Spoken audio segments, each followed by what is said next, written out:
Ramayan Balkhand 113 page number से आपके बीच में सुनाने जा रहे हैं। तो मेरे प्रिय भाई और बहनों, खास करके वो बहु बेटियों के लिए हैं, ध्यान पूर्वक सुने। आप पढ़ बेटा। मैं तो यही सोच रही हूँ कि हमने उनकी बात क्या मानी। उनको तो न किसी से मोह है न माया, उनके पास तो घर है न धन और न स्त्री, वे तो उदासीन है इसलिए दूसरों का घर उजाड़ते रहते हैं। उन्हें तो न किसी की लाज और न डर, भला बांझ स्त्री प्रसव की पीड़ा को क्या जाने। मेरे प्रिय भाई और बहनों, एक बच्चा को एक माँ 9 महीने पेट में रखती है और जब वो उत्पन्न होता है उसको जब अन्न ना चीने जब तक उसको पालन पोषण करती है, किसी मुसीबत से पालती है। तो पार्वती की माँ को इतना दुख और इतना उसको भयभीत हो गई, क्योंकि ये पति इसका जो है इसके योग नहीं है, क्योंकि वो प्रताड़ित हो गई, परेशान होने लगी और अपनी बेटी पार्वती को डांटने लगी कि मैं मर जाऊंगी, कुछ भी कर लूंगी, परंतु अब मैं तुझे इस वर के साथ तेरा जिंदगी और जीवन को इसके साथ काटने नहीं दूंगी। परंतु पार्वती अपने पति के लिए वो तपस्या की और वो करके दिखाई जो आज भी वर्तमान में उसका नाम महान है। चलो ठीक है, पढ़े बेटा। माता को विकल देखकर पार्वती जी विवेक युक्त कोमलवाणी में बोली, हे माता, जो विधाता रच देते हैं वह टलता नहीं, इसलिए तुम सोच मत करो। Hallelujah hallelujah. तो क्या कहता है, वो अपनी माँ को समझा रही है। पार्वती एक बेटी अपनी माँ को समझा रही है, सोचने की बात है, क्योंकि वो तब तपस्या करके अपने वर के लिए बड़ी कठिन परीक्षा की थी कि हे भगवान का, हे परमेश्वर, मुझे ऐसा वर मिले कि वो आपकी महिमा करने वाला हो।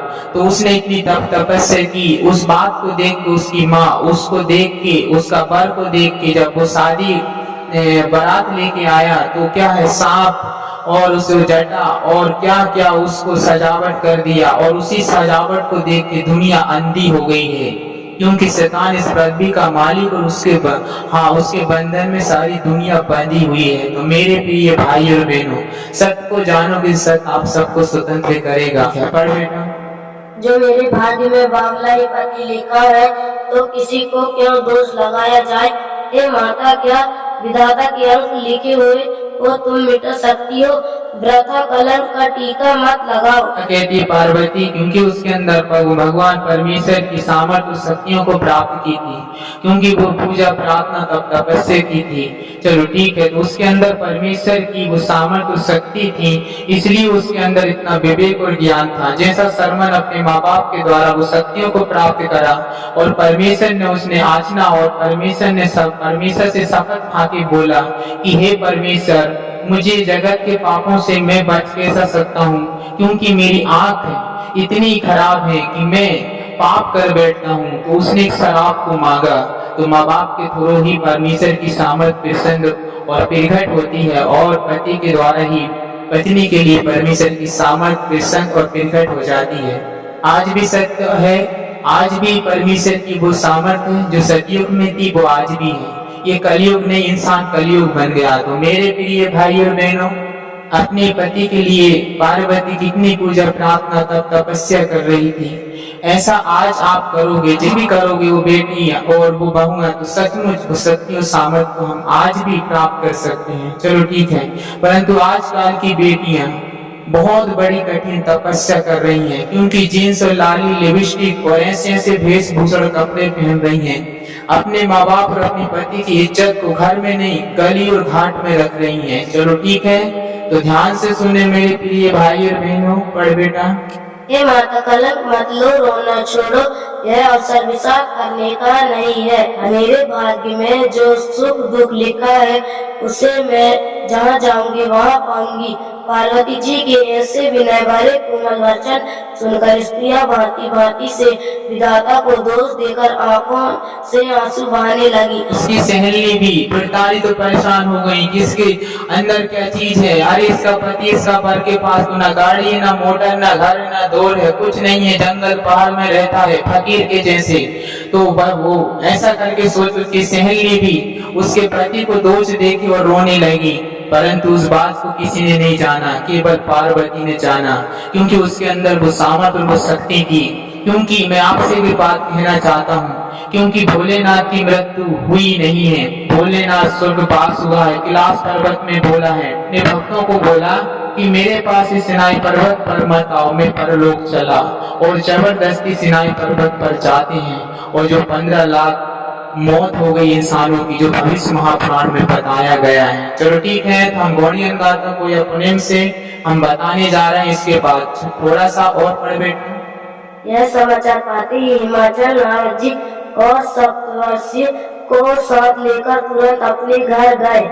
तब नारद जी ने पूर्वजन की कथा सुनाकर सबको समझाया और कहा कि मैंने तुम मेरी बात सुनो, तुम्हारी यह पुत्री साक्षात जगत जननी है। तो पंडित पुजारी शास्त्री फरीसी मौलाना हकीम पैगंबर नहीं, जो नारद ऋषि मुनियों ने क्या बोला कि ये पुत्री तुम्हारी ये जगत जननी है।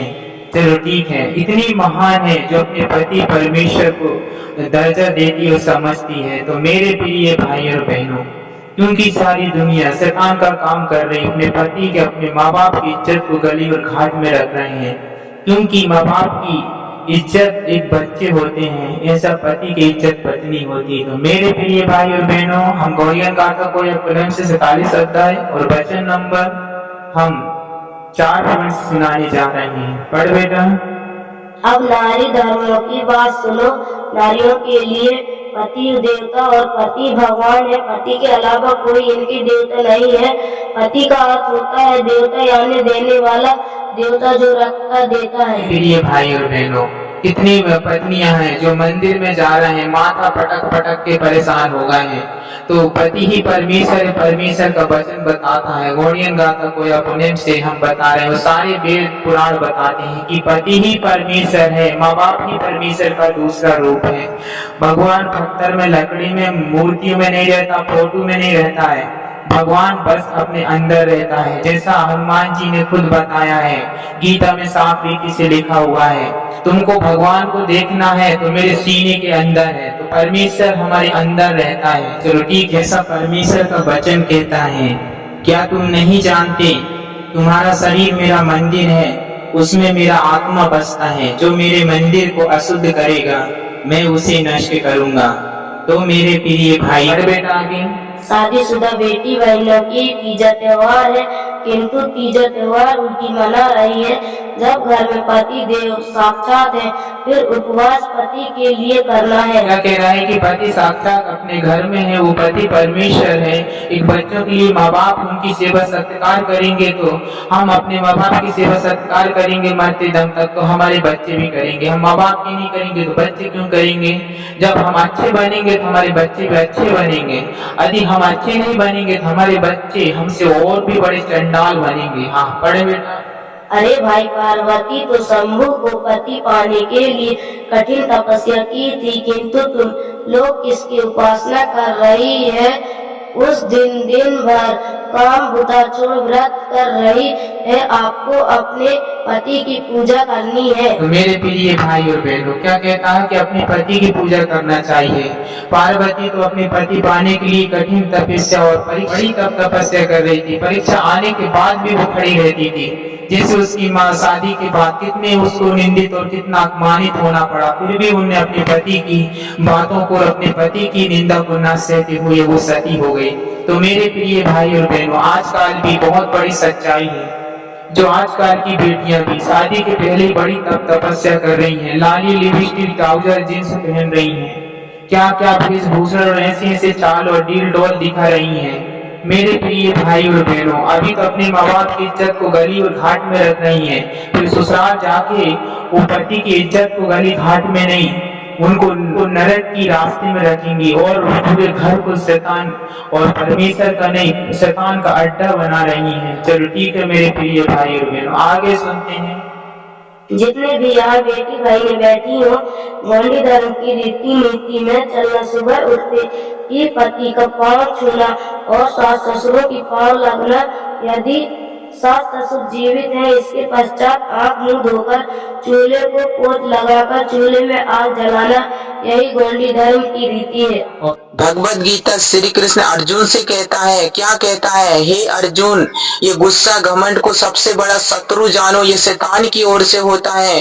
कितने बच्चे हैं जो माँ बाप से गुस्सा घमंड करते हैं, कितनी पत्नी अपने पति से गुस्सा घमंड करती हैं, क्योंकि एक बच्चों के द्वारा, एक बेटा बेटियों के द्वारा माँ बाप को उद्धार मिलता है। यदि शादी के पहले यदि बच्चे ने पाप कर लिए शरीर के साथ, तो समझो नरक जाने से उन माँ बाप को कोई नहीं रोक सकता, क्योंकि सारे वेद पुराण बताते हैं। क्योंकि कितने बेटा बेटी हैं जो जींस, लाली, लिपस्टिक, ट्राउजर और ऐसे ऐसे शौक सपाट कर रहे हैं, लाली, लिपस्टिक, ट्राउजर और जींस और ऐसे शौक सपाट कर रहे हैं, कितने कुकर्म में चल रहे हैं, क्योंकि ये सत्य की ओर नहीं असत्य की ओर चलते हैं। क्योंकि ये कभी पूजा न प्रार्थना में, न कथा, न रामायण में, न भगवान वेद पुराणों की बातों को न सुनते न समझते हैं। ये सांसारिक और शरीर के अभिलाषा के अनुसार चल रहे हैं। अपने शरीर को ढांकने की बात नहीं, उघाड़ने की बात करते हैं। ऐसे ऐसे कपड़ा, ऐसे शौक श्रृंगार कर रहे हैं, ऐसे ऐसे डांस, ऐसे ऐसी चीजों को इस्तेमाल कर रहे हैं जो रामायण में साफ रीति से बताया गया है, जो गरुड़ पुराण में बताया गया है, जो भविष्य महापुराण में साफ रीति से बताया गया है। ऐसे ऐसे कुकर्मी और ऐसे माँ बाप भी हैं जो अपने बच्चों को ऐसे शौक श्रृंगार कराते हैं, ऐसे ऐसे पाप में उनको बच्चों को गिराते हैं। कहते हैं कि हम शादी करके बच्चों को उद्धार पाएंगे, हम बच्चों की शादी करके उद्धार पाएंगे। अरे क्या उद्धार पाएंगे? यदि बच्चों ने शादी के पहले शरीर से कुकर्म और पाप कर लिया तो उन माँ बाप को नरक जाने से दुनिया की ताकत नहीं रोक सकती है। ये बात सत्य गलत नहीं है। सारे वेद पुराण रो रो के तड़प तड़प के यिर्मयाह 14 अध्याय में 1 पॉइंट से 15 पॉइंट तक पढ़ के देख लीजिए। परमेश्वर हम सबको बचाना चाहता है। जैसा परमेश्वर का वचन है, साय पहला अध्याय पहला वचन में कहता है, स्वर्ग सुने पृथ्वी कान लगा, मेरी प्रजा मेरे संतान बिगड़ गए हैं। बैल तो अपने मालिक और गधा अपने स्वामी को पहचानता है, परंतु ये गधा और कुत्ते हो गए हैं। जो विष्णु भगवान कुत्ता बोलता है इंसानों को, जो परमेश्वर यहोवा भी कुत्ता बोलता है इंसानों को। कुत्ता क्यों बोलता? कुत्ते वाली आत्मा घुस गई है। ऐसे ऐसे शौक श्रृंगार कर रहे हैं, ऐसे ऐसे लाली, लिपस्टिक, ट्राउजर, जींस पहन रहे हैं, ऐसे ऐसे डांस कर रहे हैं, ऐसे ऐसे कपड़े पहन रहे हैं। और ऐसे कुकर्मी और ऐसे पापी माँ बाप हैं जो अपने संतान को ऐसी गलत शिक्षा दे रहे हैं, जो परमेश्वर का वचन साफ रीति से बताता है। ये ऐसे कुकर्मी के कारण ये सत्य का विनाश हो रहा है। जो पार्वती अपने शिव को पाने के लिए अपने शिव की निंदा न सहते हुए और वो अग्नि में सती हो गई, ऐसे कुकर्मी और ऐसे न्यायकर्ता के कारण। तो मेरे प्रिय भाई और बहनों, जैसे सीता परीक्षा दे दे के अपने पति को परमेश्वर का दर्जा देने के लिए, इस सारी दुनिया को बताने के लिए कि पति ही परमेश्वर का दूसरा रूप होता है, परंतु ऐसे कुकर्मी न्यायकर्ता के कारण और सीता को भी भगवत मां ने उसको ले ली। तो मेरे प्रिय भाई और बहनों, परमेश्वर का वचन कहता है, ये मार पीट काट पीट करने वाले, ये इतने पापी और कुकर्मियों के लिए परमेश्वर का वचन कहता है। जय कहाँ से मिलती है? बच्चों को माँ बाप से मिलती है, पत्नी को पति से मिलती है, जो साफ रीति से परमेश्वर का वचन बताता है। नीति वचन 30 अध्याय 1 पॉइंट से 15 पॉइंट तक पढ़ के देख लीजिए। जैसे नीति वचन 6 अध्याय और 1 पॉइंट से 10 पॉइंट तक पढ़ के देख लीजिए साफ रीति से। नीति वचन 17 अध्याय यिर्मयाह 2 अध्याय से देख लीजिए। आप लोग साफ रीति से लिखा हुआ है। जो सच्ची पत्नी के विषय में पतरस 3 अध्याय सच्ची पत्नी के विषय में साफ रीति से लिखा हुआ है। इफिसियों अध्याय 5 और वचन नंबर 22 से क्या कहता है? हे पत्नियों को अपने पति के ऐसे अधीन रहो जैसे प्रभु परमेश्वर के। इन बच्चों के लिए, बेटा बेटियों के लिए परमेश्वर का वचन क्या कहता है? उस अध्याय 6 वचन नंबर 1 क्या कहता है? हे बच्चों, आप अपने माता पिता के आज्ञाकारी बनो, यही उचित है, उसके साथ प्रतिज्ञा भी है। तो मेरे प्रिय भाई और बहनों, ऐसे कुकर्मी और ऐसे पापी लोगों को, ये मार धाड़ काट करने वाले न्यायकर्ता के लिए परमेश्वर का वचन साफ रीति से कहता है। क्या कहता है कोरोना भविष्यवाणी में? यिर्मयाह 16 अध्याय वचन नंबर 1 से, शादी कर लो, आप बच्चा पैदा मत करो, क्योंकि मैंने छोटे बड़े सब पर से दया, करुणा और शांति उठा ली है। भाई और बहनों, ऐसी ऐसी बीमारी और ऐसे ऐसे रोग, समस्याएं और आपदाएं, विपत्तियां, भूकंप, पीड़ा, महामारियां, ऐसी ऐसी संकट, कलेश और ऐसी ऐसी समस्या परमेश्वर क्यों डाल रहा है? क्योंकि सत्य का विनाश हो चुका है, इसलिए सत्य का विनाश हो चुका है। जो साफ रीति से भविष्य महाप्राण, ये भाई और बहनें, कुकर्मी पापियों के लिए परमेश्वर का वचन क्या कहता है? जो उद्धार कहाँ से मिलता है? जो परमेश्वर का वचन साफ रीति से प्रकाशित वाक्य 21 वचन नंबर 7 कहता है, जो जय पाए वही इन वस्तुओं का वारिस होगा और मैं उनका परमेश्वर होऊंगा और वह मेरा पुत्र होगा। तो मेरे प्रिय भाई और बहनों, जो जय पाएगा इस पाप से, जो जय पाएगा अपने बच्चों की शादी करके, जो जय पाएगा ये सारे जगत की पापों को छोड़ के पुत्र होंगे। तो मेरे प्रिय भाई और बहनों, और आगे क्या कहता परमेश्वर का वचन? परंतु डरपोकों, जो कितने हैं जो परमेश्वर के सत्य वचन को छुपा के रखते हैं, ऐसे डरपोकों को और अविश्वासी लोगों को, जो पूजा प्रार्थना करते हैं और पाप भी करते हैं, ऐसे लोगों को भी परमेश्वर नरक में नंगा डालेगा। और क्या कहता है? और घिनौनों, जो घिनौनी हरकत करते हैं, लाली, लिपस्टिक, ट्राउजर, जींस पहनते हैं, अपने तन को उघाड़ते हैं, जो परमेश्वर का वचन कहता है, क्या तुम नहीं समझते ये शरीर मेरा मंदिर है, उसमें मेरा आत्मा बसता है, जो मेरे मंदिर को नष्ट करेगा मैं उसको सत्यानाश करूंगा। ऐसा परमेश्वर कहता है। जिस शरीर परमेश्वर का मंदिर है, हम खाना भोजन खाते हैं, हड्डी मांस नस ब्लड में परमेश्वर बदलता है, हमारी औकात नहीं है शरीर को चला सके। जो तुलसीदास कबीर साफ रीति से कहते हैं, क्या लेके आया है बंदे तू क्या लेके जाएगा, नंगा आया और नंगा चला जाएगा। जो कुछ कमाया है और जो कुछ शौक सपाट कर रहा है और जो तू अय्याशी कर रहा है, सब कुछ यहीं रह जाएगा।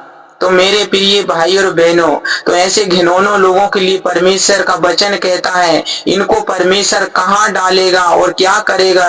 जो इस वचन को ध्यान से सुने। और कहता है, हत्यारों, जो हत्या करते हैं, मार पीट कर रहे हैं, धर्म का विनाश कर रहे हैं और न्यायकर्ता बने हैं, जिन वेद पुराणों को ये हाथ में रख लिए हैं, इनको तो जी समझते भी नहीं है और क्या क्या कर रहे हैं। जो श्री कृष्ण ने अर्जुन से साफ रीति से कहता है, क्या कहता है?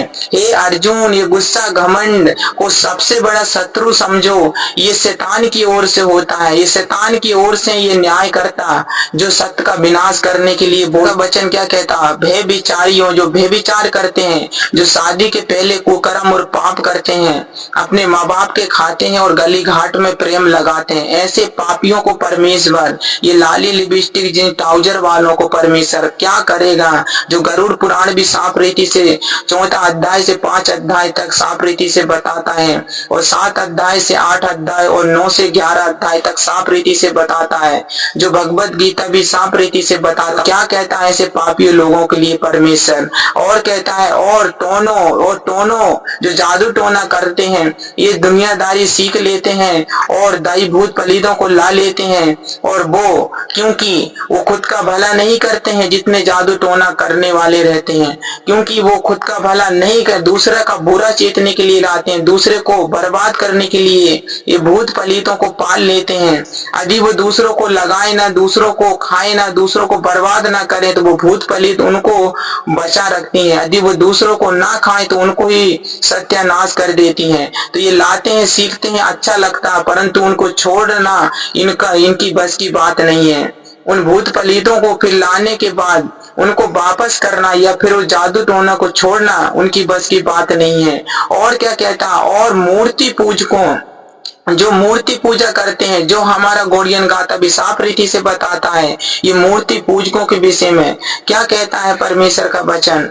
इन मूर्ति पूजकों को भी परमेश्वर डालेगा, जो परमेश्वर की प्रतिमा को मिट्टी में, मूर्त में, फोटो में बदल रहे हैं और उनकी पूजा करके नाले और कहां गली घाट में फेंक दे रहे हैं, ऐसे ऐसे पापियों को। और कहता है, और सब झूठों का भाग उस झील में मिलेगा जो आग और गंधक से जलती रहती है, यही दूसरी मृत्यु है। तो मेरे प्रिय भाई और बहनों, ऐसे कुकर्मी, ऐसे पापियों को, ऐसे न्यायकर्ता, ऐसे झगड़ा, ऐसे माँ बाप का अनादर करने वाले, माँ बाप का खाते और गली घाट में प्रेम लगाने वाले ऐसे पापियों को परमेश्वर धधकती हुई आग में डालेगा, जो परमेश्वर का वचन साफ रीति से कहता है। जीव के बस में मृत्यु और जीवन है, जो परमेश्वर का वचन साफ रीति से कह रहा है। प्रकाशित भाग 21 अध्याय वचन नंबर 7 से 8 वह कहता है, क्या कहता है, सब झूठों का भाग उस झील में मिलेगा जो आग और गंधक से जलती रहती है। तो मेरे प्रिय भाई और बहनों, हनुमान जी साफ रीति से कहता है, राम मेरे सीने में है, राम मेरे अंदर है, राम कोई मिट्टी न मूरत में है। इस बात को भी लोग गीता में साफ रीति से लिखा हुआ है। उस बात की मिलान करें जो हमारा गौड़ियन गाथा कोया पुनेम बताता है। तो मेरे प्रिय घमंड ये सारे शैतान की ओर से होते हैं। प्रेम परमेश्वर है, प्रेम ही सब कुछ है। जैसे पार्वती अपने शिव से कितना प्रेम की थी, अपने माँ बाप की बात को नहीं मानी और अपने पति की निंदा न सहते हुए वो सती हो गई। जैसे अपनी सीता अपने राम को पाने के लिए परीक्षा दे दे के राम जानता था कि मेरी सीता पवित्र है, परंतु ये बैरी विरोधी घमंडी जो सत्य में चलते हैं और उनके पीछे लग जाते हैं, दुनिया विनाश हो रही है। और बैरी विरोधी घमंड करने वाला शैतान की ओर से होता है।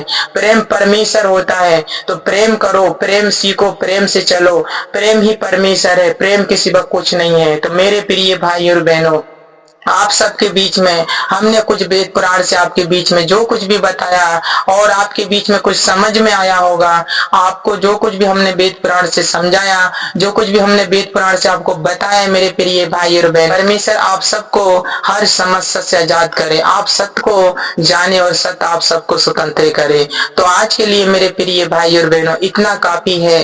परमेश्वर आप सबको भला चंगा और अच्छा रखे, आपके खत्ते भंडार और आपके जीवन में बहुत सारी आशीष होना पाए। रामायण से और कोया पुनेम से हमने आपके बीच में एक सच्चाई को बताया है कि वो बेटी बहू को कैसे चलना और रहना चाहिए। आज भी सत्य और सामर्थ्य है, तो इस बात को समझना चाहिए। चलो ठीक है मेरे प्रिय भाई और बहनों, दुनिया जो करती वैसा ना करें तो भला और अच्छा होगा और परमेश्वर को सत्य को जाने को सत्य आप सबको स्वतंत्र करेगा। तो हमारी वीडियो को लाइक और सब्सक्राइब करें और बेल आइकन को दबाना ना भूलें, ताकि आने वाली हमारी वीडियो की नोटिफिकेशन सबसे पहले आपके मोबाइल में मौजूद हो। मैं श्री रघुनाथ जी के सिवा किसी दूसरे पुरुष का मन से भी चिंता नहीं करती। यदि ये सत्य है तो आज भगवती पृथ्वी देवी मुझे अपनी गोद में स्थान दे। भगवान श्री राम को छोड़कर मैं किसी दूसरे पुरुष को नहीं जानती। मेरा कहना यदि सत्य हो तो भगवती पृथ्वी देवी गोद में स्थान दे।